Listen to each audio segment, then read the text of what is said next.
Hello students, very good morning. तो कैसे हैं आप सभी? आज का जो हमारा सेशन होने वाला है वो कॉन्टिन्यूअस हमारी प्रीवियस क्लासेस से ही कंटिन्यूटी है। और इस हफ्ते हम हमारे जितने भी थीम के कुछ पॉइंट्स थे, टॉपिक्स थे, वो कंप्लीट करेंगे। और नेक्स्ट मंडे से हम क्या करेंगे, हमारे आर्टिकल्स में आ जाएंगे। और जो हमारा कोर, जो बिल्कुल प्रॉपर कोर सिस्टम है, ये तो हमारी जैसे वन डे थीम्स थी कि एक दिन में इतना, जैसे एक्ट हो गया आपकी, एक दिन की थीम थी। अब हमारे कोर में आएंगे हम मंडे से। तो उससे कोर से पहले आज हम पूरे अपनी एनर्जी से अमेंडमेंट्स को कंप्लीट करते हैं। और आप मेरे साथ पूरी एनर्जी से अगर इस अमेंडमेंट को कंप्लीट करोगे तो आपको श्योरिटी हो जाएगी कि आपके इनसे जो आपके मार्क्स बनते हैं ना, वो आपके कहीं भी डाइवर्ट नहीं होंगे। तो आप इससे अपने मार्क्स सिक्योर करके लेके जाए यहाँ से आके। ठीक है, आपको बिल्कुल हमने जितनी भी कल क्लासें की थी ना, कल से पहले जो भी हमने 2 अमेंडमेंट की क्लास हो चुकी है। एक हमारी थोड़ी सी बीच में एरर आ गया था, टेक्निकल जो भी एरर थे।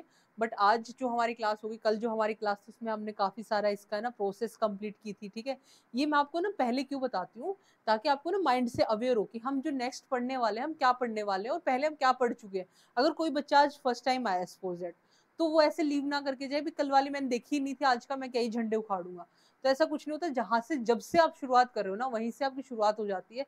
अगर आप आज इस टाइम से, अगर मैंने आप ये सोच रहे हो कि नहीं मैं आज से शुरुआत करूंगा और आपसे करने लग जाते हो, तो बहुत बड़ी अचीवमेंट है खुद में कि आपने वो शुरुआत तो करी। क्योंकि बहुत सारे लोग तो शुरुआत ही नहीं करते हैं। तो शुरुआत अगर कहीं से भी आप आ रहे हो, जैसे कि आप इन बिटवीन क्लासेस आ गए आप, तो उसको छोड़ के मत जाओ, उसको कंटिन्यूटी रखो। हाँ, कुछ टॉपिक्स होते हैं साइंस से जिसमें आपको नहीं समझ में आ रहा होता है, लेकिन जो हम सोशल साइंस में होते हैं ना, उसमें कम चांसेस होते हैं ऐसा। तो आ जाओ, आज हम अमेंडमेंट को कंप्लीट करते हैं। हमने देख लिया था इसका आर्टिकल 368 देख लिया था। पार्ट कौन सा था? अब तो आपको याद होना चाहिए कि पार्ट 20 था। ठीक है, पार्ट से भी एक क्वेश्चन इधर हो रहा है और अमेंडमेंट से भी क्वेश्चन उधर का बन रहा है। पार्ट कितना था आपका? 20 पार्ट था। इसके अलावा अमेंडमेंट होता क्या है? ओरिजिनली जो भी आपका टेक्स्ट होता है उसमें कोई भी चेंज होता है, प्रोसेस मैंने बता दिया था। कुछ मैं आपको चीजें और बता देती हूँ, मतलब कल वाली रिवाइज करवा रही हूँ मैं। जैसे प्रेसिडेंट की प्रायर अप्रूवल नहीं चाहिए होती है, लोकसभा और राज्यसभा की इक्वल पावर्स होती हैं। उसके अलावा मैंने क्या देखा था, प्रेसिडेंट की हामी और ना जरूरी होती है, बाद में ज्वाइंट सीटिंग का कोई प्रोविजन नहीं होता। ये सब हमने कल किया था। हमने अमेंडमेंट फर्स्ट देख लिया था। आप एक बार इसको पढ़ो, इसको देखने की कोशिश करो कि हमने कल जो हमने अमेंडमेंट देखा था,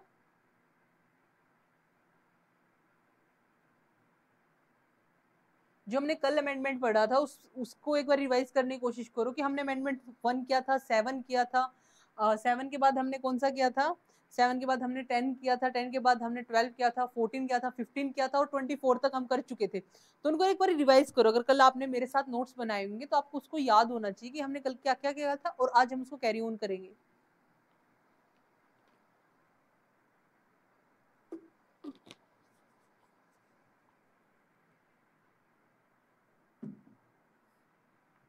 देखो, कल हमने सारा फर्स्ट किया था। फर्स्ट में क्या था हमारा? फर्स्ट में हमने 9th शेड्यूल ऐड किया था, 31 क्लोज ए और सी को भी हमने ऐड किया था। इसके अलावा हमारा क्या था? लैंड रिफॉर्म्स आए थे। उसके अलावा हमारे क्या था? रीजनेबल रेस्ट्रिक्शन हो गया। रीजनेबल रेस्ट्रिक्शन हमारे 3 ग्राउंड में थे। तो कौन से 3 ग्राउंड में थे हमारे reasonable restriction? Freedom of speech and expression, public order and international relationship. याद होने चाहिए भैया आपको। ठीक है, ऐसे काम थोड़ी ना चलता है कि एक टीचर पढ़ा रहे, आप उसको मतलब पढ़ नहीं रहे हो, साथ के साथ पढ़ो, उसको याद करो। थोड़े से एफर्ट्स लगाने पड़ते हैं। अगर आपको कोई चीज चाहिए होती है ना, जैसे कि अ, अगर मुझे कोई चीज चाहिए, सपोज दैट मेरा एक गोल है और मैं लेट के ना मस्त उसको देखे जा रही हूँ, ऐसे नहीं पूरे होते। उसके लिए आपको एफर्ट्स लगाने पड़ते हैं। ठीक है, मेहनत करनी पड़ती है। अगर आप मेहनत करोगे ना, राइट डायरेक्शन में करोगे, राइट गाइडेंस में करोगे भी, ठीक है। जैसे आप सपोज दैट एनडी का एग्जाम दे रहे हो, आप सीजीएल का एग्जाम दे रहे हो, आप किसी भी सर्विसेज का एग्जाम दे रहे हो, आप पिछले 10 साल के क्वेश्चन पेपर करोगे, आपको उसको थीम का पता लगेगा। अब जैसे मैं आपको ये करवा रही हूँ, थीम एरिया है कि अमेंडमेंट आते हैं और हर एग्जाम में आते हैं, चाहे वो आपके डी ग्रुप का हो, चाहे वो आपका ए ग्रुप का हो, तो सब में आते हैं। अगर आप एफर्ट्स लगा के उनको पढ़ोगे ना, तो चीजें होंगी। आप करोगे तो चीजें होंगी ना। उसके बाद क्या बताया मैंने इसमें? रीजनेबल रेस्ट्रिक्शन है आपका। ठीक है, और इसके अलावा क्या है, ये आपका इंपॉर्टेंट नहीं था। लास्ट में सेकंड स्लाइड, थर्ड स्लाइड में हम 17th constitution amendment part A B C D abolish करवा दिया गया था। इसके अबोलिश करवाने के बाद क्या था? आपके यूनियन टेरिटरी थे, जो आपके 14 स्टेट थे और 16 यूटीज थे, इसको खत्म कर दिया गया था। उसके बाद क्या था आपका? उसके बाद था extension of the jurisdiction of high court का, कॉमन उसके लिए कर दिया गया था। अमेंडमेंट ऑफ सेकंड शेड्यूल में हुआ था। 10th किसके लिए था? दादर नागर हवेली के लिए था, मैंने बताया आपको। 12th किसके लिए था आपका? 12th आपका किसके लिए था? दमन दीव के लिए था। 14 किसके लिए था? पौंडुचेरी के लिए था। 15 क्या है? 15 आपका 15 अमेंडमेंट किस चीज के लिए? High court were enable to issue writs to any person, यानी हाई कोर्ट की पावर्स पे बात होगी कि 60 से 62 इनकी एज कर दी गई है, ठीक है, इनमें अमेंडमेंट हुई है। अपॉइंटमेंट इनके जो जजेस हैं उसको एक जगह से दूसरी जगह ट्रांसफर करेंगे तो उससे हमें पूछना पड़ेगा। ये सब हमने कल किया था। इसके बाद हम करेंगे 24th अमेंडमेंट एक्ट। ये हमारा मोस्ट इंपॉर्टेंट है, द मोस्ट इंपॉर्टेंट जो हमारा एक्ट हो जाता है वो 24th अमेंडमेंट हमारा है। उस अमेंडमेंट एक्ट में हमारे क्या हुआ था? पहला, power of the parliament to amend any part of the constitution including fundamental rights, यानी फंडामेंटल राइट्स को भी हम क्या कर सकते हैं? अमेंड कर सकते हैं 24th अमेंडमेंट के तहत। उसके बाद सेकंड क्या बोल रहे हैं कि भाई जो प्रेसिडेंट है ना वो अमेंडमेंट का जो भी बिल आएगा आपका, अब आप मेरी बातों को समझने की कोशिश करना, अगर मैं बोल नहीं जा रही, अगर मैं बोल रही हूँ अमेंडमेंट बिल आएगा तो प्रेसिडेंट उसको हाँ और ना करेगा, तो आपको ये होना चाहिए कैसे हाँ और कैसे ना कर रहे हैं, मैंने आपको समझाया था। उसके बाद क्या है? Act seek to amendment article 13, यानी 13 में ना जो इसमें जो चेंजेस हो गए, आर्टिकल 368 में जो चेंजेस हो गए ना वो आर्टिकल 13 में इंक्लूड ही नहीं होगा। यानी जो आर्टिकल 13 क्या है? लॉ होता है, ठीक है, मैं आपको करवाऊंगी फंडामेंटल। तो आर्टिकल 13 है ना, किसको डिफाइन करता है? लॉ को डिफाइन करता है। और लॉ में क्या इन्वॉल्व नहीं होगा आपका? लॉ में आपका आर्टिकल 368 इन्वॉल्व ही नहीं होगा, ठीक है। नेक्स्ट आ जाता है हमारा आर्टिकल 25। देखो ये इंदिरा गांधी जी का टाइम है। 24th हो गया आपका, 25th हो गया, इसके बाद आपका 42nd, उसमें तो बहुत सारी चीजें, उसमें तो आपका टेन्योर भी 5 साल से 6 साल कर देंगी वो, ठीक है, मतलब बहुत ही क्या है? Introduction of new article, article 31C। इसमें ना उसको आर्टिकल 31C में आप जब पढ़ोगे ना आर्टिकल 31A B C, तो वहां पे ना ये बोल देगी कि एसेट प्रेसिडेंट की जरूरी है और बिल्कुल कुछ नहीं कर सकता प्रेसिडेंट, हामी करनी पड़ेगी उसे। The amendment acts aim to,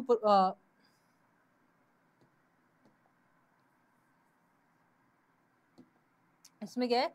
the amendment act aim to overcome the obstacle that the stand in the way of putting the directive principle of state policy into action. यानी अगर किसी अमेंडमेंट का DPSP के लिए कोई भी amendment लाया जा सकता है इनको पावर में लाने के लिए, ये यहाँ पे है 31C में। The act limited the fundamental right, यानी ये क्या बोल रहे हैं? फंडामेंट डीपीएसपी को एफआर से बड़ा कर दे रहा है यहाँ पे, ठीक है। इसमें क्या बोल रहा है कि फंडामेंटल राइट्स है, जैसे राइट टू प्रॉपर्टी होगी, इसको क्या कर रहा है? लिमिट कर रहा है इसकी पावर्स को, ठीक है। तो आपकी तीन चीजें, introduction of new article, article 31C हो गया। Amendment act aim to overcome the obstacle that the stand in the way of putting directive principle, यानी directive principle of state policy को एक्शन में लाने के लिए हम कोई भी चीज को ला सकते हैं। जो फंडामेंटल राइट टू प्रॉपर्टी, हम उसको लिमिट, अबोलिश नहीं किया है अभी, याद रखना। फंडामेंटल राइट टू प्रॉपर्टी को अबोलिश करेंगे 44th में, 25 में क्या करा? उसको लिमिट किया है। और पहला क्या? आर्टिकल 31C को इंट्रोड्यूस किया है। हम ये सारे आर्टिकल्स फर्दर पढ़ेंगे, प्रॉपर पढ़ेंगे तो बहुत बड़ा आर्टिकल बनता है, इसमें चेंजेस भी होंगे। इसके बाद हमारा क्या आता है? इसके बाद हमारा आता है 26th अमेंडमेंट एक्ट 1971। ये भी उस इंदिरा गांधी के टाइम का ही था। Omission of the article 291, new article 368 to the state recognise guaranteed rural. देखो इसको कुछ खास है नहीं ये, ठीक है, लेकिन इसमें कुछ है, बस इतना ही है कि इसको एक बार आप पढ़ लो। आपका 24 और 25 इंपॉर्टेंट हो जाता है, फिर आपका 34 इंपॉर्टेंट होता है।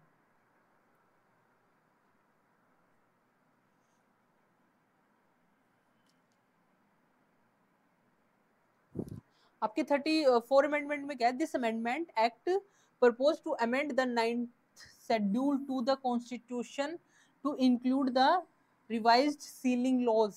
क्या बोल रहा है ये बोल रहा है कि जो फर्स्ट अमेंडमेंट में आया था, फर्स्ट अमेंडमेंट में क्या आया था? हमारे 9th शेड्यूल को ऐड किया गया था। 9th शेड्यूल को क्या बोल के ऐड किया गया था कि जो आपका 9th शेड्यूल है उसमें क्या है? उस पे जुडिशियल रिव्यू नहीं होगा।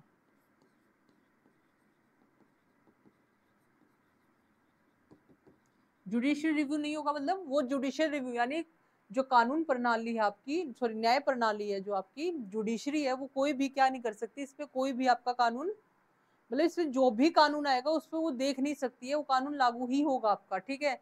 लेकिन इसमें क्या बोल रहा है कि उसको सीलिंग को हटाया गया है, यानी आप आपके revise the ceiling law including the revise the ceiling amend the 19th schedule to the constitution.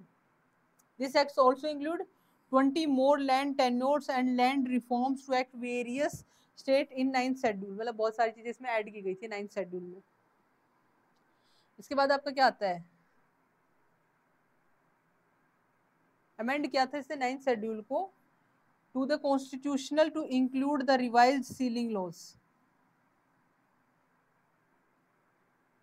अब आपका आता है 38th अमेंडमेंट। 38th अमेंडमेंट में क्या है, देखो आपका मैं बता देती हूँ, फर्स्ट अमेंडमेंट, 7th अमेंडमेंट, 10, 12, 14, 15, 15 के बाद क्या आपका, 15 के बाद आपका हो जाता है,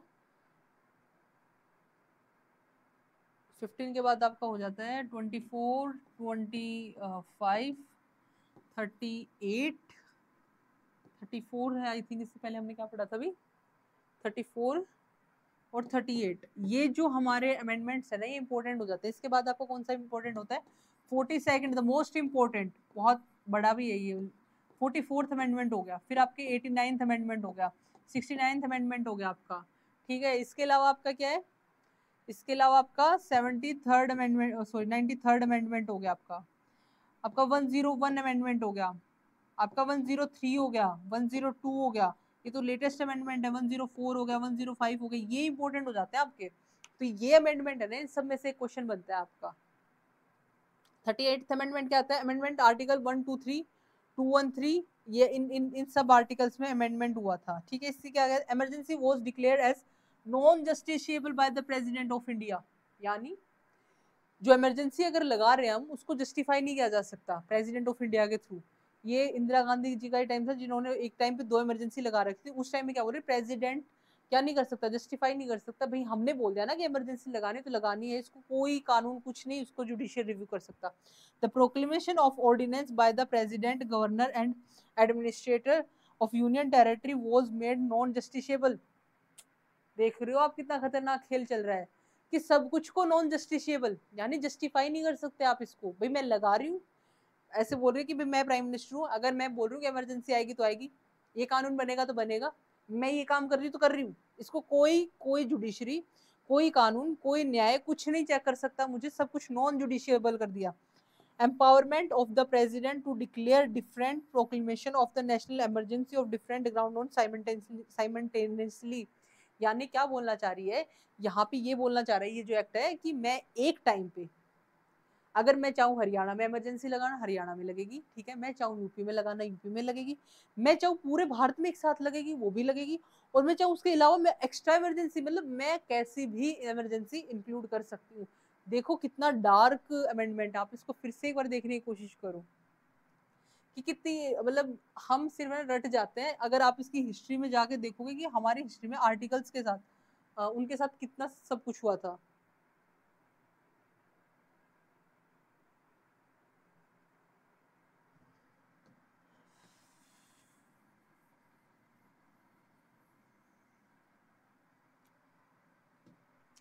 देखो फिर से देखो, इन्होंने क्या किया था, नॉन जस्टिशिएबल क्या कर दिया था, प्रेसिडेंट ऑफ इंडिया को बोला था कि तुम इमरजेंसी पे नॉन जस्टिशिएबल कर दिया था, कोई भी कानून है उस पर कर दिया गया था, और एक टाइम पे ज्यादा इमरजेंसी, यानी this is the darkest amendment ever, है ना। 24th भी था जिसमें हम लिमिट कर रहे हैं कि प्रेसिडेंट ये नहीं कर सकता है, 28th में हम इतना सब कुछ कर रहे हैं। इसके बाद देखो, इसके बाद आएगा हमारा द बिगेस्ट अमेंडमेंट, पूरा एक अलग से अपना ना संविधान लिख दिया था इंदिरा गांधी जी ने अपना, कि भाई ये चीजें हैं आपकी, ये पूरा एक संविधान को बदल के रख दिया, तो उसका रुख ही बदल दिया था। देखो संविधान बनाने में ना हमारे कितने मतलब महान जो भी हमारे देश सुधारक थे या हमारे फंडामेंटल सॉरी फ्रीडम फाइटर्स थे, उन सब ने मिलके, जो हमारे ना लिजेंडरी जो भी थे, उन सब ने मिलके हमारे कॉन्स्टिट्यूशन को बनाया था, और उसको इतना, मतलब कॉन्स्टिट्यूशन बना नहीं कि उसके 25 साल बाद ही उसमें इतना बड़ा मेजर चेंज कर दिया गया इंदिरा गांधी के द्वारा। इंदिरा गांधी ने क्या किया था कि मतलब उसने कॉन्स्टिट्यूशन को इस तरह अमेंड किया ना, अगर वो चाहती ना तो वो बिल्कुल उसको खत्म कर सकती है, यानी प्योर मोनार्की फॉर्म में जा सकता था हमारी कंट्री। हम बोलते ना आज के टाइम में जा रही है, आज के टाइम में कुछ नहीं, वो तो भाई एक अलग ही लेवल की स्टेज थी।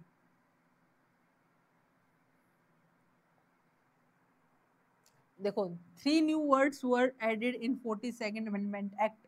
ये हम प्रियम्बल में पढ़ेंगे और प्रियम्बल में इसको हम रटेंगे, सीक्वेंस आती है इसकी।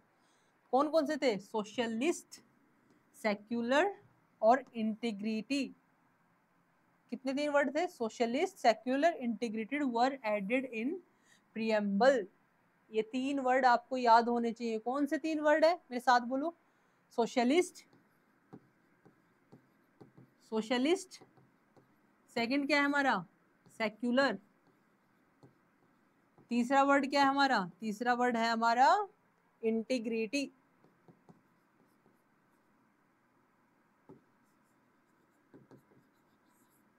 सोशलिस्ट का मतलब क्या है? सोशलिस्ट का मतलब ये होता है कि हम देश के सारे रिसोर्सेज को कंबाइन करके उसको सोशली डिस्ट्रीब्यूट करेंगे। सोशलिस्ट मतलब जो हमारी सरकार है वो समाज के हित के लिए पब्लिक सर्विस प्रोवाइड कर रही है, वो सोशलिस्ट हो गया। जैसे क्या हमारी गवर्नमेंट सोशलिस्ट है? क्या आप मुझे बताओ, मतलब कमेंट करके बताएं आप मुझे।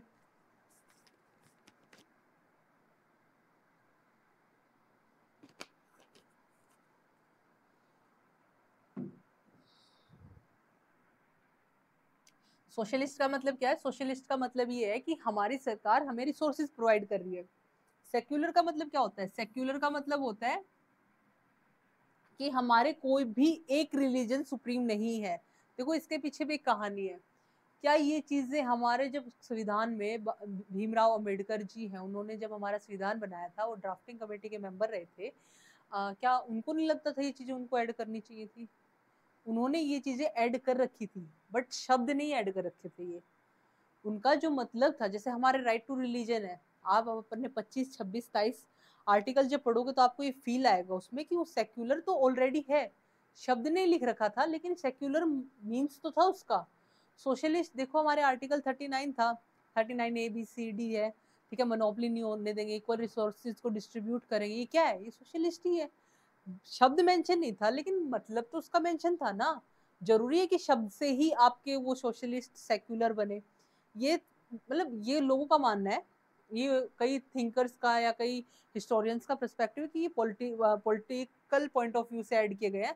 अदरवाइज ये हमारे कॉन्स्टिट्यूशन में इनका एसेंस यानी इनका जो मतलब है, जो इनकी फीलिंग्स है, वो हमारे कॉन्स्टिट्यूशन में भीमराव अम्बेडकर जी ने पहले ही पुट कर दी थी, लेकिन इन्होंने बाद में अमेंडमेंट से प्रीएम्बल में।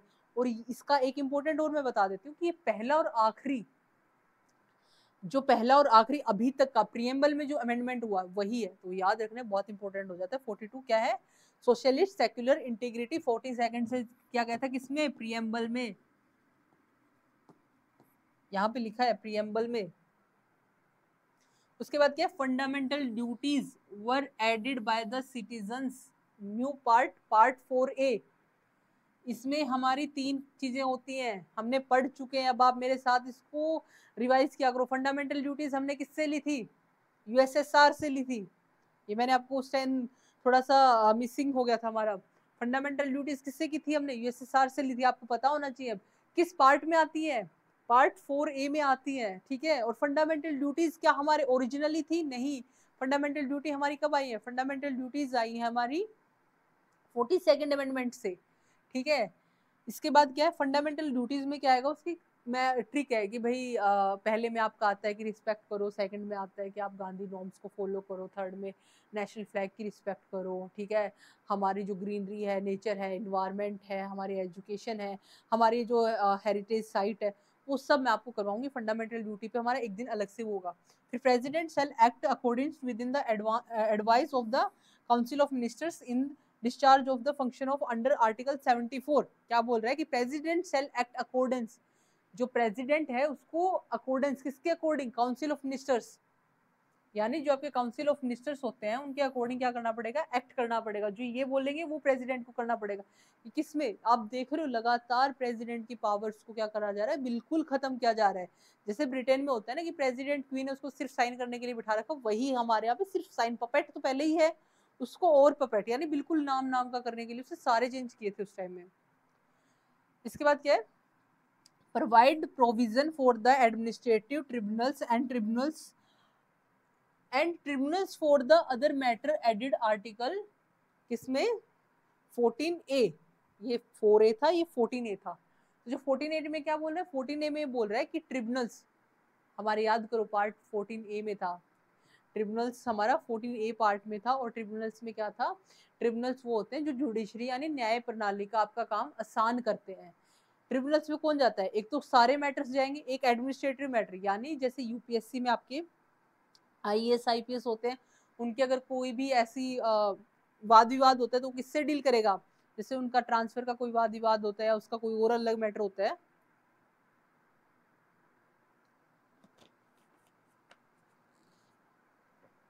तो वो किससे डील करेगा, वो डील करेगा आपके काउंसिल ऑफ मिनिस्टर्स से डील करेगा।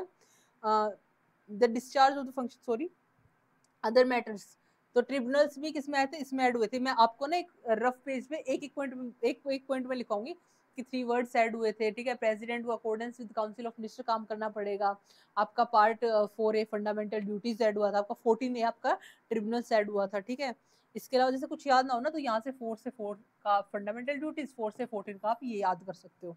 Maintenance of seat in the Lok Sabha and state legislative assembly on the basis of 1971 census till 2001 यानी 2001 यानी 2001 तक क्या होगा आपका, जो आपकी सीट है पार्लियामेंट की वो किसके अकॉर्डिंग होंगी, आपके 1971 के सेशन के अकॉर्डिंग होगी। उसके बाद क्या आपका, उसके बाद आपका constitutional amendment were made beyond judicial security. इसमें क्या बोल रहा है कि कॉन्स्टिट्यूशनल अमेंडमेंट जो हम अमेंडमेंट करेंगे वो क्या, उस पर जुडिशरी कुछ नहीं कर सकती, जुडिशरी साइड में रहे, हम अमेंडमेंट करेंगे। भाई अगर ऐसे अमेंडमेंट होने लगे तो ब्रिटेन वाले में और हमें फर्क ही क्या रह जाएगा अगर ऐसे अमेंडमेंट। अब देखो कोई पावर सत्ता में, ये अम्बेडकर जी ने बोला भी था, अगर कोई पावर, कोई गवर्नमेंट अगर पूरी पावर में आ जाती है ना, तो जो हमारी डेमोक्रेसी है ना वो बहुत खतरनाक भी हो सकती है। वो प्रेसिडेंशियल फॉर्म यानी प्रेसिडेंट की फॉर्म में भी काम कर सकती है। उसका ये ट्रू एग्जाम्पल है।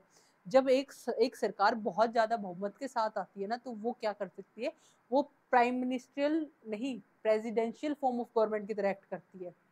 इसके बाद हम क्या देखेंगे, constitutional amendment were made beyond judicial security, ठीक है। The tenure of Lok Sabha and state legislative assembly 5 से 6 साल कर दिया था। मैंने आपको बताया ना कि कुछ भी नहीं बख्शा भाई, टेन्योर भी चेंज कर दिया, प्रेसिडेंट की पावर कम कर दी, जुडिशरी को भी दूर बिठा दिया, सब कुछ ऐसे कि हमारा जो पार्लियामेंट्री फॉर्म ऑफ गवर्नमेंट है ना, उसको प्रेसिडेंट फॉर्म ऑफ गवर्नमेंट पूरा पूरा फोकस था इसको। इसके बाद हम देखेंगे, काफी लंबा एक्ट है ये। As long as certain fundamental rights are not violated, laws enacted to the implement DPSP cannot be deemed invalid by the court. Again, क्या कर रही है, DPSP को बड़ा बता रही है, किससे, फंडामेंटल राइट से। और इस मैटर में अगर यहाँ पे बोलना चाह रही है कि अगर गवर्नमेंट DPSP को बड़ा बनाती है यानी उसमें कोई काम कर रही है, बेसिकली किसके लिए बोला जा रहा है, ये 31 BC की बात कर रही है, सॉरी 39 BC की बात कर रही है। अगर इस पे डीपीएसपी पे कोई चीज अप्लाई होगी ना, तो फंडामेंटल जो राइट्स है ना आपके, अगर वो वॉयलेट होते हैं तो होने दो। और इसमें आपका जो जज है, जुडिशरी, आपका जुडिशियल रिव्यू है, वो कोई काम का नहीं भाई, उसको वो तू चुप रहे भाई, ऐसे बोल रही है गवर्नमेंट कि भाई तू चुप रहे, ठीक है, हम जो बनाएंगे हम बनाएंगे, हम डीपीएसपी के 39 ABC के लिए कुछ करेंगे वो करेंगे, आप नहीं बोलोगे कुछ, हमें हमारा काम करने तो आप अपने चुपचाप देखते रहो बस, ठीक है। उसके बाद क्या बोल रहे हैं, added the 3 new directive principle of state policy, equal justice, free legal aid, partition of worker in the manager industry, protection of the environment, forest and wild life. देखो इसमें क्या बोला था, इसने बोला है कि 3 नई डीपीएसपी को क्या किया गया, ऐड किया गया। 3 नई डीपीएसपी कौन सी थी, equal justice and free legal aid. Equal justice और फ्री लीगल एड किसमें आता है आपका, आर्टिकल 39A में है ये, ठीक है। इसके बाद क्या है आपका, management of industry, article 43A, article 43A में है। ये सब आपके डीपीएस में हम बहुत अच्छे से पढ़ेंगे और एक एक को याद करेंगे, और ये याद करना बहुत इंपॉर्टेंट हो जाता है। फैसिलिटेटिंग द प्रोक्लेमेशन, और एक आपका क्या रह गया, management industry, the environment, forest, ये आपका आर्टिकल 48 में आता है। 48 आई थिंक A या B कुछ है, लेट मी चेक।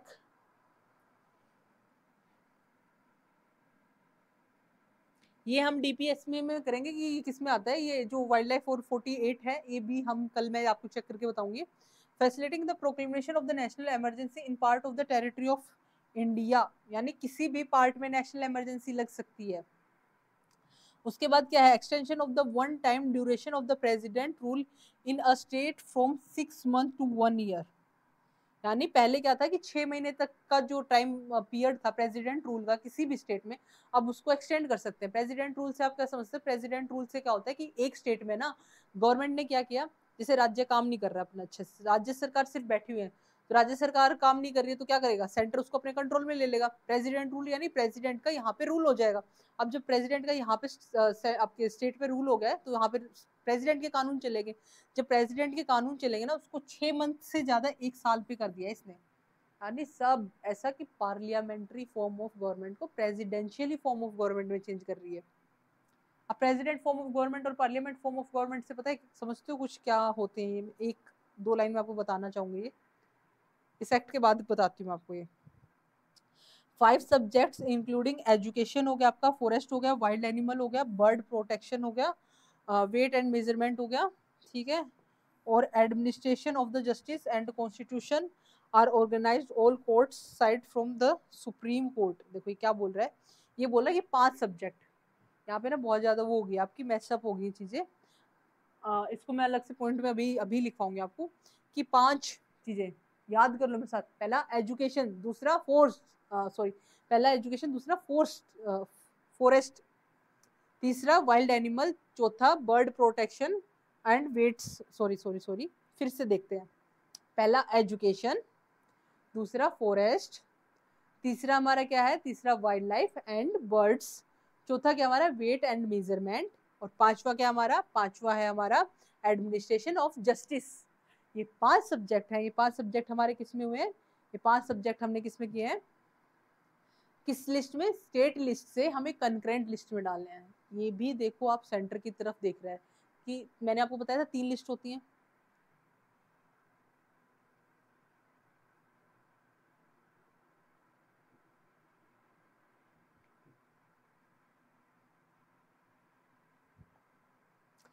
देखो मैंने आपको क्या बताया था, 3 लिस्ट होती हैं, एक सेंटर की है, एक कंकरेंट है, एक स्टेट की है। तो 42nd अमेंडमेंट में क्या हुआ कि इससे 5 सब्जेक्ट क्या किया, 5 सब्जेक्ट को कंकरेंट लिस्ट में डाल दिया। पहला सब्जेक्ट कौन सा आपका, एजुकेशन,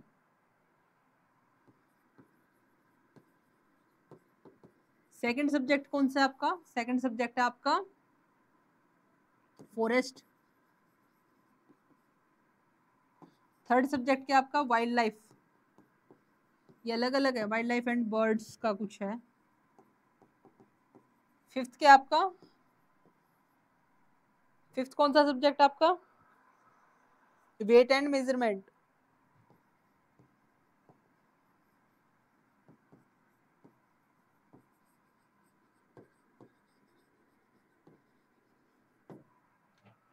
सॉरी ये फोर्थ है आपका।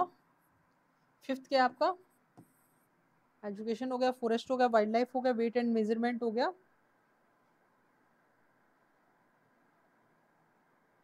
एडमिनिस्ट्रेशन ऑफ जस्टिस रह गया, एडमिनिस्ट्रेशन ऑफ जस्टिस। ये हमारे क्या है, 5 सब्जेक्ट है। इस 5 सब्जेक्ट को 42nd अमेंडमेंट के तहत स्टेट से कंकरेंट लिस्ट में डाल दिया गया था। कंकरेंट लिस्ट में कौन कौन से, याद करो मेरे साथ बोलो इसको।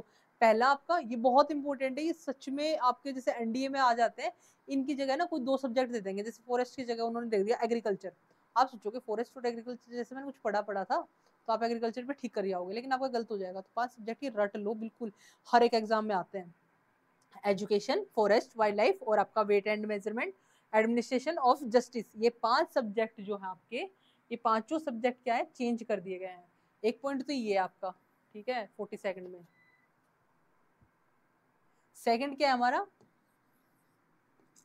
मैं बता रही थी 2 फॉर्म ऑफ गवर्नमेंट होती है, parliament, parliamentary form of government दूसरी क्या होती है हमारी,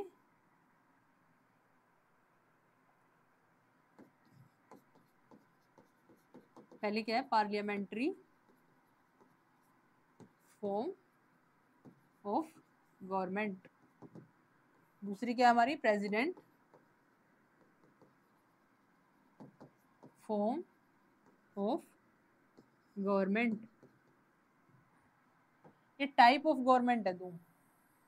इसको मैं यहाँ इसलिए पढ़ा रही हूँ कि मैं दिखाना, मतलब आपको बताना चाह रही हूँ कि 42nd 24 25 42nd 38 वो कैसे पार्लियामेंट्री फॉर्म ऑफ गवर्नमेंट से प्रेसिडेंशियल फॉर्म ऑफ गवर्नमेंट में जा रहे हैं, कन्वर्ट हो रहे हैं। देखो पार्लियामेंट में क्या होता है कि प्राइम मिनिस्टर है ना, वो रियल हेड होता है, और जो प्रेसिडेंट है ना वो क्या होता है आपका नॉमिनल हेड होता है। नॉमिनल हेड का मतलब होता है सिर्फ साइन करने के लिए होता है। इसके पास कुछ, इसकी कुछ अपनी पावर्स होती हैं। क्या पावर होती है, कुछ बेचारे के पास वैसे ही पहले पपेट है, ठीक है, फिर उसके पास थोड़ी सी पावर्स होती है नाम मात्र की, कि भाई जो बिल है उस पर यस कर सकता है, नो कर सकता है, उसको अपनी पॉकेट में रख सकता है, पॉकेट विटो बोलते हैं इसको, और उसको रिकंसिडरेशन के लिए वापस भेज सकता है। ये सिंबल जो मैंने ऐसे बनाए, मैं अपने नोट्स में यूज करती हूँ शॉर्ट फॉर्म में, कि रिकंसिडरेशन, भाई वापस जा रहा है कोई बिल प्रेसिडेंट के पास, ठीक है, आपको दिख रहा है ये। तो ये देखो बिल में हाँ कर सकता है, ना कर सकता है, उसको पॉकेट विटो में रख सकता है, रिकंसिडरेशन कर सकता है। ये प्रेसिडेंट की पावर्स होती है कुछ इसमें parliamentary form of government, presidential में भी होती है, बट ये हमारे में जो सुप्रीम होता है वो प्राइम मिनिस्टर होता है रियल मायने में। वैसे कौन होता है, वैसे प्रेसिडेंट होता है। यहाँ पे क्या होता है, यहाँ पे सब कुछ प्रेसिडेंट होता है, मतलब ऑल थिंग यही सुप्रीम होता है। ये क्या करता है, अपने जो काउंसिल ऑफ मिनिस्टर्स है ना उसको खुद लेके आता है। इसके ओवन काउंसिल ऑफ मिनिस्टर्स होते हैं, ठीक है, इसके खुद के होते हैं, इसके खुद के, चाहे वो अपने काका ताऊ फूफा चाचे को लाए, चाहे वो किसी अच्छे एम्प्लॉयज को लाए। यहाँ पे क्या होता है, ये यहाँ पे जो प्राइम मिनिस्टर होता है वो काउंसिल ऑफ मिनिस्टर को हम चूज करते हैं, यानी हम उसको क्या बनाते हैं, जैसे एमपीज के इलेक्शन होते हैं, हम उनको एमपीज बनाते हैं, फिर यहाँ पे प्राइम मिनिस्टर मिलके इनको काउंसिल ऑफ मिनिस्टर बनाता है, लेकिन हमने चूज किया होता है, यहाँ पे ये लेके आता है, ठीक है। यहाँ पे प्रेसिडेंट होता है ना, वो हेड होता है, कौन सा, रियल और नॉमिनल दोनों। ये एक ही बंदा होता है, ठीक है, यही सुप्रीम होता है, यानी सारी पावर इसके अंडर में होती है। कोई इसमें मतलब ये नहीं होता कि इसमें आपका कोर्ट वोट, सब सबसे ज्यादा सुप्रीम प्रेसिडेंट होता है। लेकिन यहाँ पे क्या होता है, यहाँ पे प्राइम मिनिस्टर होता है। अगर धीरे धीरे हम डेमोक्रेसी की तरफ प्रेसिडेंशियल फॉर्म ऑफ में बढ़ेंगे तो पीएम हमारे प्रेसिडेंट की तरह वर्क करेगा। अगर हम इन सारी चीजों को, प्रेसिडेंट की चीजों को लिमिट कर देंगे तो क्या हो जाएगा, हमारा प्राइम मिनिस्टर भी प्रेसिडेंट की तरफ फॉर्म करेगा। इसलिए मैं बोल रही हूँ कि पार्लियामेंट भी प्रेसिडेंशियल फॉर्म की तरफ बढ़ती जा रही है, इन अमेंडमेंट्स में आप देखोगे। क्लियर हो रहा है, कुछ स्टोरी टाइप में जो आपको बता रही हूँ वो आपको समझ आ रहा है।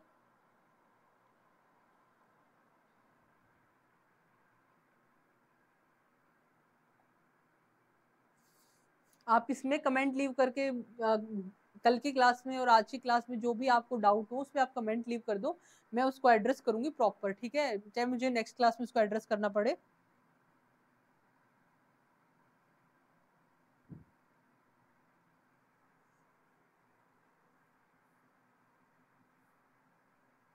तो ये हमने पढ़ा था इसमें, फिर से हम एक बार 42nd को दोबारा देख लेते हैं। शायद आज आपका ये टॉपिक कंप्लीट ना हो पाए क्योंकि आपका, बट मैं ऑलमोस्ट डन करवा दूंगी। 2-4 अगर स्लाइड रहती है उसको हम फर्दर नेक्स्ट क्लास में कंप्लीट कर लेंगे, लेकिन ये इंपॉर्टेंट होते हैं आपके, ठीक है। 42nd अमेंडमेंट में हमने क्या पढ़ा था, पहला सोशलिस्ट सेक्युलर और इंटीग्रिटी, सोशलिस्ट सेक्युलर इंटीग्रिटी आई थी इसमें।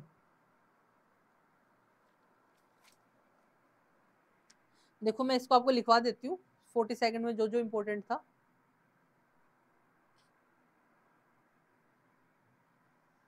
42nd में क्या था, पहला क्या था आपका, सोशलिस्ट सेक्युलर एंड इंटीग्रिटी। ये क्या किए थे, ऐड किए गए थे किसमें, प्रीएम्बल में। और ये फर्स्ट अमेंडमेंट थी किसकी, प्रीएम्बल में। वैसे फर्स्ट नहीं थी, वैसे 42nd थी। फर्स्ट अमेंडमेंट किसमें थी? प्रीएम्बल में थी ये, और यही लास्ट है अभी तक, इसके बाद कोई नहीं हुई, ठीक है, फर्स्ट लास्ट यही है। सेकंड क्या बोल रहे हैं? एफडीज यानी फंडामेंटल ड्यूटीज, कहाँ से ली थी हमने ये हमने ली थी ये रशिया यूएसएसआर से। तो फंडामेंटल ड्यूटीज ऐड की गई थी कौन से पार्ट में? ये पार्ट 4A में ऐड की गई थी। किस अमेंडमेंट से? 42nd अमेंडमेंट से ऐड की गई थी। कौन सा आर्टिकल है? आर्टिकल 51A, ठीक है। और अमेंडमेंट 42nd। थर्ड हमारा क्या है? थर्ड हमारा हो जाता है जो प्रेसिडेंट की एडवाइस है, प्रेसिडेंट पे एडवाइस जो है काउंसिल ऑफ मिनिस्टर्स की, उसको क्या कर दिया था? बाइंडिंग कर दिया गया था कि भाई प्रेसिडेंट आपको काउंसिल ऑफ मिनिस्टर की एडवाइस माननी ही पड़ेगी। फोर्थ क्या है हमारा? फोर्थ हमारा है कि जो सीट है 2001 तक, जो सीट है उसको क्या कर दिया था? फ्रोजन कर दिया था। 1971 सेंसस के हिसाब से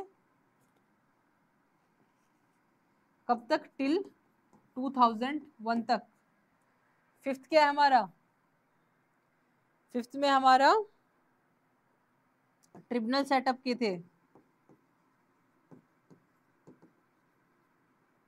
ट्रिब्यूनल सेटअप कौन कौन से पार्ट, ट्रिब्यूनल कौन से पार्ट में आता है? पार्ट 14A में। ये इंपॉर्टेंट है भाई, 14A पार्ट याद रखना। ट्रिब्यूनल सेटअप कर दी थी किसके लिए? एडमिनिस्ट्रेशन के लिए प्लस अदर उसके लिए।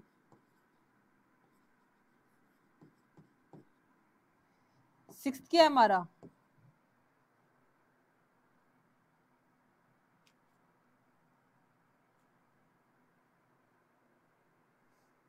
सुप्रीम कोर्ट और हाई कोर्ट की जो पावर्स हैं उसको, जो जुडिशियल रिव्यू है ना, उसको मना कर दिया था, यानी इनकी पावर को क्या कर दिया गया था? डिक्रीज, कम कर दिया गया था, कर्टेल भी बोल सकते हैं हम उसको।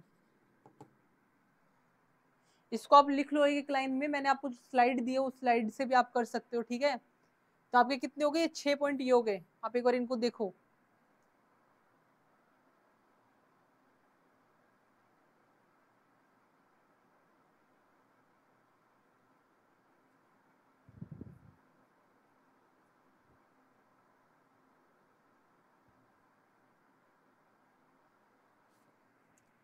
इसके बाद आपकी और क्या थी? सेवंथ क्या आपका? सेवंथ है आपका जो टेन्योर है उसको क्या कर दिया? इंक्रीज कर दिया। किसकी टेन्योर को इंक्रीज कर दिया? आपका सॉरी किसकी? लोकसभा की और स्टेट लेजिस्लेटिव की असेंबली की कितने? 5 ईयर से 6 ईयर कर दी गई। इसके अलावा एट्थ क्या है आपका? एट्थ 3 DPSP ऐड की गई, ठीक है। कौन कौन सी थी पहले आपकी? Free legal aid. सेकंड क्या है? फर्स्ट ही होगी। सेकंड क्या है आपकी? लीगल एड के अलावा क्या है आपकी? आपकी लेबर की थी कुछ, मैन्युफैक्चरिंग लेबर में पार्टिसिपेशन की बात की गई थी। ये क्या थी आपका? आर्टिकल था ये आपका आर्टिकल 43A। ये आर्टिकल कितना आपका? 39A। फिर आपका मैंने बताया था थर्ड क्या है? इन्वायरमेंट से रिलेटेड, आपकी इन्वायरमेंट के प्रोटेक्शन के लिए, वो आपका आर्टिकल 48 है। ये 3 DPSP ऐड की गई। नाइन्थ क्या है? जो DPSP है उसको सुप्रीम बताया गया फंडामेंटल राइट से। और यहाँ पे क्या है? जो सुप्रीम कोर्ट के जजेस और हाई कोर्ट जजेस हैं उनका कोई रोल नहीं है भाई। रोल उसका क्या कर दिया? खत्म कर दिया। आपको समझ आ रहा है? इसके बाद क्या है? 10th क्या आपका? नेशनल इमरजेंसी जो प्रेसिडेंट रूल है उसका क्या कर दिया? इंक्रीज कर दिया। कितने से? 6 मंथ टू 1 ईयर। 11 क्या है आपका? जो 1/10 का कोरम है उसको भी खत्म कर दिया गया भाई, रिक्वायर्ड नहीं है। इसके अलावा मैंने आपको इससे पहले मैंने आपको 5 सब्जेक्ट बताए थे जिसको क्या करा था? चेंज किया गया था। किससे? स्टेट लिस्ट से आपके कंकरेंट लिस्ट में। इसमें कौन कौन से आएंगे 5 में? ये 5 मैं बता देती हूँ आपको। पहला फॉरेस्ट था, second education, third wild life and animals birds की जो लाइफ के बारे में था वो था, फोर्थ आपका क्या था, फोर्थ आपका वेट एंड मेजरमेंट था, और फिफ्थ क्या था आपका एडमिनिस्ट्रेशन एंड जस्टिस था। तो ये सारा हमारा यही फिनिश होता है। 40 सेकंड को आप स्लाइड में से एक बार दोबारा देख लीजिएगा। ये मैं पीपीटी आपको अवेलेबल करवा दूंगी, ठीक है, प्लेटफॉर्म पे आपको अवेलेबल हो जाएगी, और इसमें आप पूरी अच्छे से इसको देख लेगा। हमारा 40 सेकंड कंप्लीट हो गया है।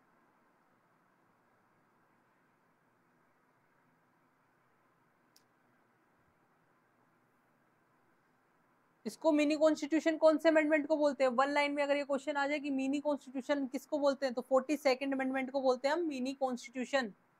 The new word added in 42nd amendment. ये सारे वर्ड्स मैंने आपको करवा दिए, सारा हो चुका है हमारा।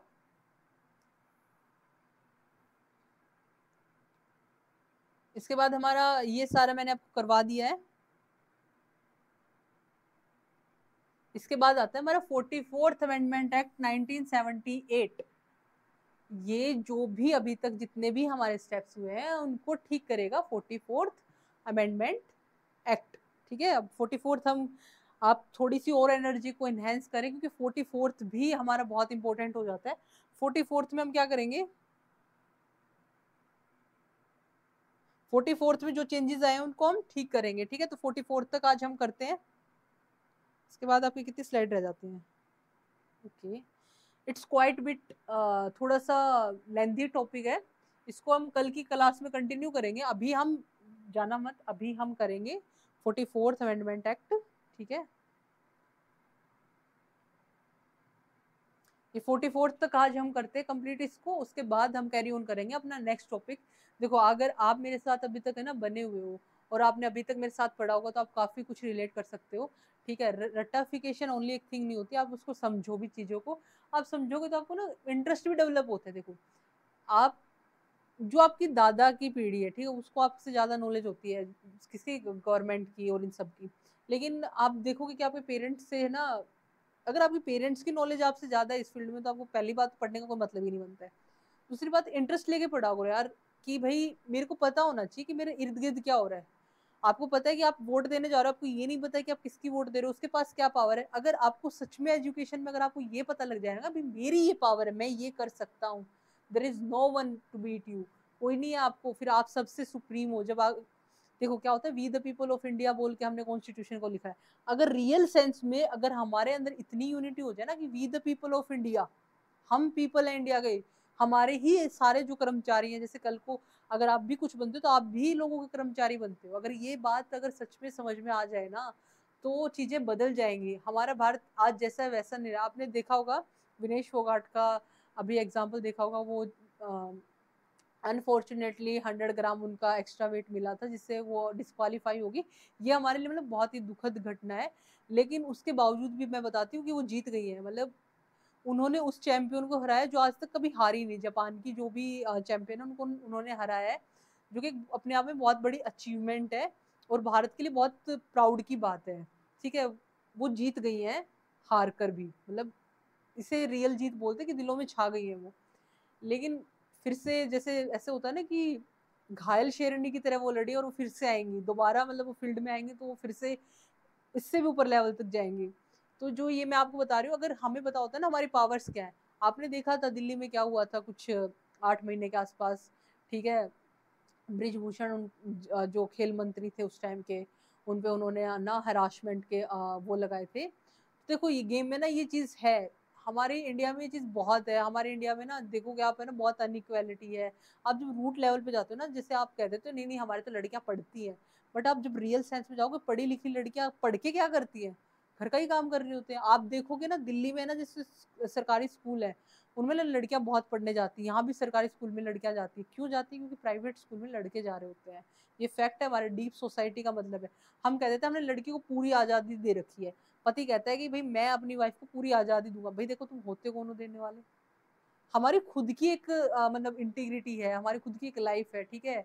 तो इक्वालिटी का मतलब ये होता है कि दोनों जब आपके मतलब आपके जो पार्टनर्स है, मेल भी हो गया फीमेल भी हो गया, दोनों इक्वली ही हर चीज में अगर पार्टिसिपेट कर रहे हैं ना, मैं ये नहीं कह रही कि फीमेल का मतलब ये है कि फीमेल सुपेरिटी का मतलब नहीं सब औरत ही काम करेगी, घर के सारे काम औरत ही देखेगी, वही दादी बन जाएगी। नहीं नहीं, मैं ऐसा भी नहीं बोल रही हूँ। मैं बोल रही हूँ कि दोनों इक्वली आएंगे ना तो चीजें बहुत ब्यूटीफुल हो जाती हैं और चीजें बहुत यूनिक हो जाती है। अभी विनेश फोगाट है, वो हमारे एरिया से दादरी की है, ठीक है। उन्होंने कितना मतलब हमारे जिले का, हमारे स्टेट का, हमारी इवन इंडिया का नाम रोशन किया है। तो अगर ऐसे एग्जाम्पल्स होंगे, अब वो अवेयर है अपनी एजुकेशन को लेके, अगर उन्हें पता है कि भाई ये चीज इस कोच ने गलत की है, उसके प्रति मैं सरकार के पास जा, हाँ रिटर्न में सरकार ने क्या दिया वो हमें पता है, लेकिन उन्होंने अपनी जागरूकता से तो वहां अड़ी रही ना। अगर हम सब एजुकेट हो जाएंगे ना तो हम सरकार को अपने तरीके से काम करवाएंगे। अगर कहीं गलत हो रहा होगा ना तो बोलने के लायक होगा। अभी तुम्हें यही नहीं पता कि तुम्हें क्या गलत हो रहा है, अब यहाँ से 4 कदम चले जाओ, गली में ना सीवर का पानी ऐसे बिखरा हो, लोग अवेयर ही नहीं है कि उनकी वो जाके नगर पालिका में शिकायत करें, भाई मेरे घर के आगे पानी कैसे लीक कर रहे हैं, तुम आओ और काम करो। तो कैसे चीजें मतलब ऐसे बुरी हो जाएंगी। जब सिटीजन जो है ना, we the people of India, अगर हम सच में अवेयर होंगे ना, चीजें बहुत अच्छी हो जाती है। Come back to the topic, 44th amendment act 1978, इसमें क्या है? 44th अमेंडमेंट 1978 में क्या है? The 44th amendment act, the 44th amendment act some of the power of the Supreme Court are high court were restored, यानी जो पहले high court और सुप्रीम कोर्ट की पावर खत्म कर दी गई थी उसको दोबारा रिस्टोर किया है कि भाई हाई कोर्ट और सुप्रीम कोर्ट अपने फंक्शन वैसे ही करेंगे। दूसरा क्या है? Replacement of the term internal disturbance with armed rebellion, ये हम इमरजेंसी में पढ़ेंगे। जो इंटरनल डिस्टर्बेंस उसको किससे चेंज कर दिया गया? आर्म्ड रिबेलियन से, in respect of national emergency. उसके बाद क्या पढ़ेंगे? Made the president declare national emergency only on the return recommendation. हमने पहले क्या पढ़ा था कि प्रेसिडेंट कैसे रिकमेंड करेगा? प्रेसिडेंट आपका जो भी काउंसिल ऑफ मिनिस्टर्स को एडवाइस करेंगे उसको वैसा करना पड़ेगा। अब हम क्या पढ़ रहे हैं? अब हम पढ़ रहे हैं कि जो प्रेसिडेंट है आपका वो क्या करेगा? प्रेसिडेंट रिटर्न रिकमेंडेशन मांगेगा काउंसिल ऑफ मिनिस्टर से कि आप लिख के दो तभी मैं करूंगा वरना मैं नहीं कर रहा हूँ, ठीक है। उसके बाद क्या है? Deletion of the rights to property from the list of the fundamental rights and making it legal right. क्या बोल रहे हैं? कि right to property most important, जानते जाते इसको बहुत अच्छे से याद कर जाना कि जो आपका 44th अमेंडमेंट है ना, जो आपका 44th कॉन्स्टिट्यूशनल अमेंडमेंट है, उसमें जो आपका राइट टू प्रॉपर्टी है, राइट टू प्रॉपर्टी, उसको क्या कर दिया गया है?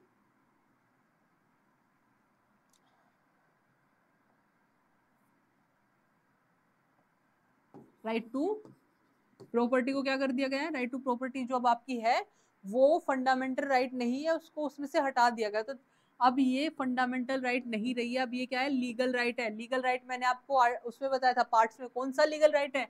आर्टिकल 300A, ठीक है। Right to property article 300A में है। 44th अमेंडमेंट से इसको हमने हटाया गया था। और इससे पहले बात किसमें हुई थी? आपका अमेंडमेंट फर्स्ट में बात हुई थी इसकी। फर्स्ट में डायरेक्ट बात नहीं हुई थी, डायरेक्ट बोला था राइट टू प्रॉपर्टी जो है आपकी, उसको हम क्या करेंगे? जमींदारी जैसे सिस्टम को हमने अबोलिश करा था। फिर provided that the fundamental rights guaranteed by the article 20 and 21 can not be suspended during national emergency. Article जो 2021 है, हमारा राइट टू लाइफ है और हमारा right to go to court है, हम कोर्ट में जा सकते हैं। वो दो अधिकार हमारे किसमें? हमारे दो अधिकार नहीं किसमें? जो हमारे दो अधिकारी हैं फंडामेंटल राइट्स है, वो क्या नहीं कर सकते? आप उसको हटा नहीं सकते नेशनल इमरजेंसी के थ्रू। तो ये सारे क्या हमारे 44th में है। इंटरनल डिस्टर्बेंस, इंटरनल डिस्टर्बेंस क्या है? वो आपका हटा के आर्म्ड रिबेलियन कर दिया। अब देखोगे आप इमरजेंसी में आर्म्ड रिबेलियन वर्ड यूज होता है, तो ये इंपॉर्टेंट है। आपके सिर्फ चारों पॉइंट है ना, 1 2 3 4 5, पांचों पॉइंट मोस्ट इंपॉर्टेंट है। आप इस स्लाइड के ना स्क्रीनशॉट लेके यहाँ पे एक बार स्लाइड को रिवाइज कर लीजिएगा। ये 44th अमेंडमेंट में आए थे हमारे। कौन सा? ये 44th अमेंडमेंट है। आज तक की क्लास में आपकी, आज मैं इस क्लास को यही कंप्लीट कर रही हूँ आपके, ठीक है। तो आज आपकी क्लास यही कंप्लीट होती है। आज मैंने जितने भी अमेंडमेंट करवाए हैं, इसके बाद हमारे बहुत छोटे छोटे पॉइंट्स रह गए हैं। कुछ इंपॉर्टेंट अमेंडमेंट है, एक एक लाइन के, उसको हम 20 मिनट में या 10 मिनट में हमारा कैसे ही कवर होगा हम उसको वैसे कवर करेंगे। आज हमारी क्लास और कल की क्लास में हमने प्रॉपर अमेंडमेंट्स पढ़े, हमने अमेंडमेंट्स किए हैं। 42nd 44th पढ़ा है हमने, ठीक है। उसके अलावा हमने 24 25 पढ़ा है, ठीक है। वो सारे हमने रिवाइज करने, और मैंने इनमें बहुत टाइम दिया आप लोगों को, इसलिए दिया है कि आप इसको याद करो। इसके हम मंडे वाली क्लास में क्वेश्चंस भी करेंगे, ठीक है। तो मंडे वाली क्लास हमारे पेंडिंग और क्वेश्चंस के लिए होगी। और आपका आज की क्लास में आने के लिए धन्यवाद, और मेरे साथ बने रहने के लिए बहुत बहुत। जो समझ नहीं आया उसको आप कमेंट कर देना, ठीक है, और मैं उसको एड्रेस करूंगी, ठीक है। Thank you.